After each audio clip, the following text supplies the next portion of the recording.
बांस का ढाबा। सुंदरपुर गांव में एक लकड़हारा जिसका नाम राजू था। वो अपनी पत्नी नैना के साथ रहा करता था। वो दिन भर मेहनत करके ढेर सारा बांस काटा करता था और काटे हुए बांस को बाजार में बेचा करता था और कटी बांस को ही बेचकर वो अपना घर चलाता था। एक दिन जब वो बांस काटने जा रहा होता है तब अपनी पत्नी नैना से कहता है, नैना, ओ नैना, तुम भी ना कभी कभी मेरी बात ही नहीं सुनती हो। मैं तुम्हें कब से आवाज लगा रहा हूँ, जरा मेरी कुल्हाड़ी ला कर दो। मुझे बांस काटने जंगल जाना है। ओहो, इतना चिल्ला क्यों रहे हो? अभी आई, जरा ठहरो। ये लो तुम्हारी कुल्हाड़ी। भगवान जाने ये चिल्लाना कब बंद करेंगे। ठीक है, मैं जंगल जा रहा हूँ। ये जो बांस बची है उसे तुम अच्छे से रख दो और जब मैं बांस काट कर लाऊंगा तो एक साथ मिलाकर बाजार में बेच दूंगा। और राजू इतना बोलकर बांस काटने जंगल चला जाता है। जंगल जाकर राजू ढेर सारा बांस काटकर इकट्ठा कर लेता है। चलो, बाजार में बेचने के लिए इतना बांस तो काफी है और घर पर भी मैंने थोड़ी सी बांस रखी हुई है। उसे मिलाकर मैं बाजार में बेच दूंगा। अब घर चलता हूँ, शाम होने को है। आखिर बाजार भी तो जाना है। राजू काटे हुए बांस को अपने सिर पर रखकर घर के लिए निकल जाता है और घर पहुँचते ही अपनी पत्नी नैना से कहता है, नैना, जरा सुनती हो? मैं जा रहा हूँ बाजार ये बांस बेचने के लिए। तुमने जो अंदर से बांस रखी थी वो मुझे लाकर दे दो, उसे मैं साथ में बेचूंगा। हाँ जी, ये लो। और एक भी बांस नहीं बचनी चाहिए, सारे के सारे बेच कर ही आना। राजू बाजार चला जाता है, जहाँ राजू अपने सारे कटे हुए बांसों को बेचकर घर लौट जाता है और अपनी पत्नी नैना से कहता है, नैना, जरा जल्दी खाना लगा दो। मैं सुबह से काम करते करते थक गया हूँ। हाँ जी, अभी लगाती हूँ। आप हाथ मुंह धो लो। इसी तरह राजू हर दिन बांस काटकर बाजार में बेचा करता था। एक दिन उसकी पत्नी ने राजू से कहा, अजी सुनते हो, आज मैं भी आपके साथ बांस काटने के लिए जंगल जाऊंगी। ऐसे आपकी मदद भी हो जाएगी। ठीक है भाग्यवान, तुम तो अपनी ही मनमानी करती हो। चलो अब देर हो रही है। और फिर दोनों मिलकर जंगल चले जाते हैं, जहाँ राजू बांस काटकर नैना को देता और नैना उस बांस को इकट्ठा करती है। बांस काटते हुए नैना और राजू को घर आने में देर हो जाती है।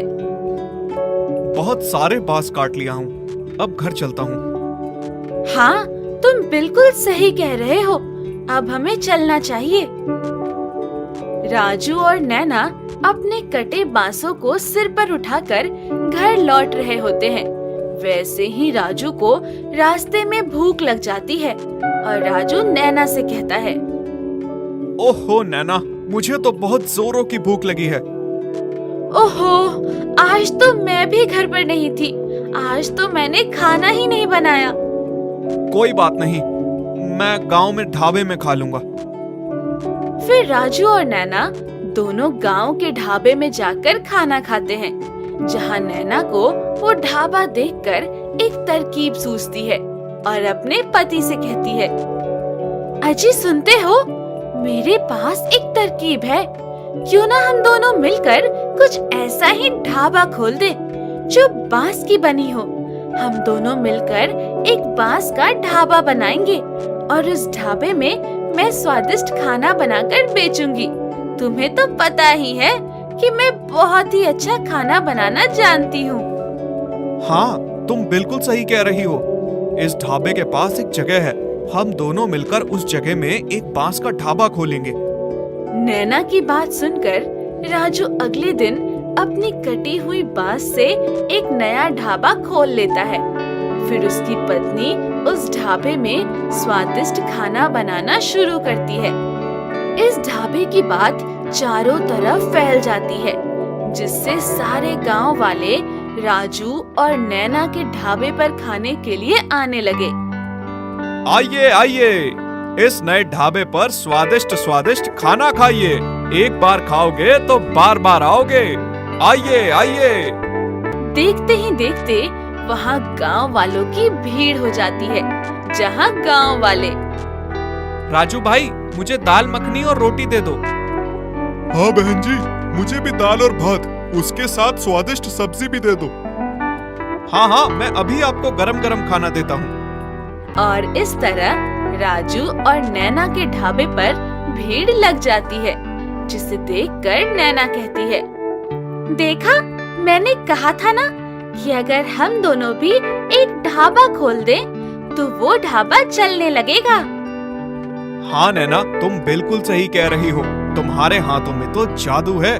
क्या स्वादिष्ट खाना बनाती हो। तुम्हारे हाथों का खाना खाने के लिए तो सारे गांव के लोग हमारे ही ढाबे पर आ रहे हैं।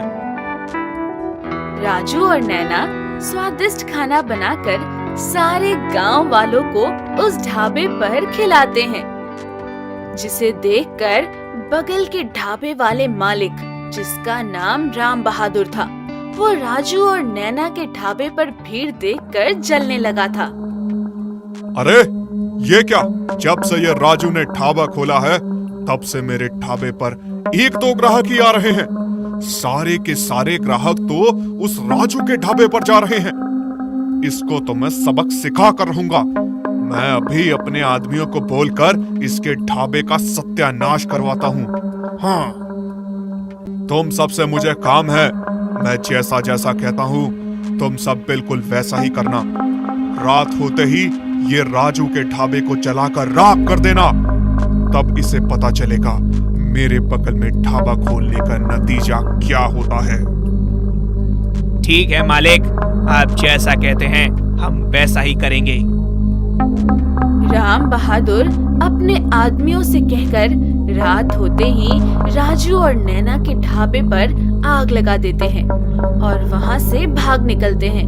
अगली सुबह जब राजू और नैना ढाबा खोलने आते हैं, तब वो अचानक देखते हैं, अरे ये क्या भगवान, हम तो लुट गए, मर गए, बर्बाद हो गए।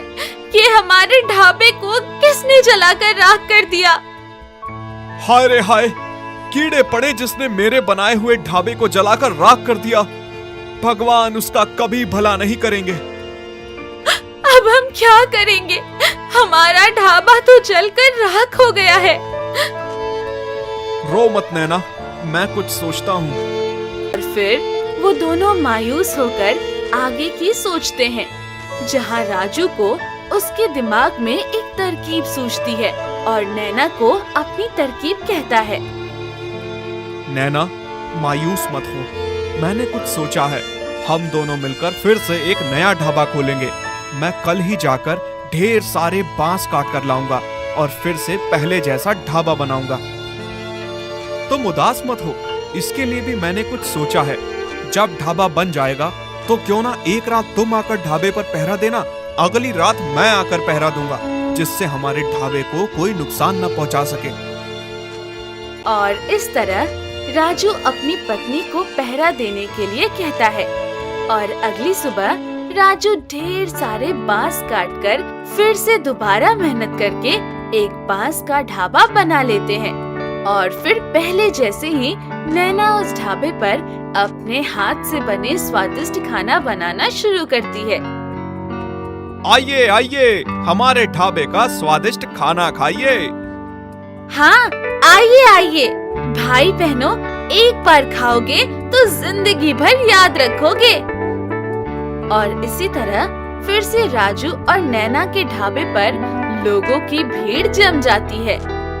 देखा नैना, मेहनत करने वाले की कभी हार नहीं होती। अगर हम उसी तरह रोते रह जाते तो आज हम दोनों फिर से ये ढाबा नहीं खोल पाते। हाँ जी, तुम बिल्कुल ही सही कह रहे हो। आज मैं भी बहुत खुश हूँ। और इस तरह फिर से राजू और नैना अपनी मेहनत करके ढाबे पर काम करने लगे और रात होते ही एक एक करके राजू और नैना उस ढाबे की निगरानी करने लगे, जिससे फिर कभी दोबारा राम बहादुर उसके ढाबे को कुछ नहीं कर सका। जर तुम्हाला स्टोरी आवडली असेल तर लाईक करा,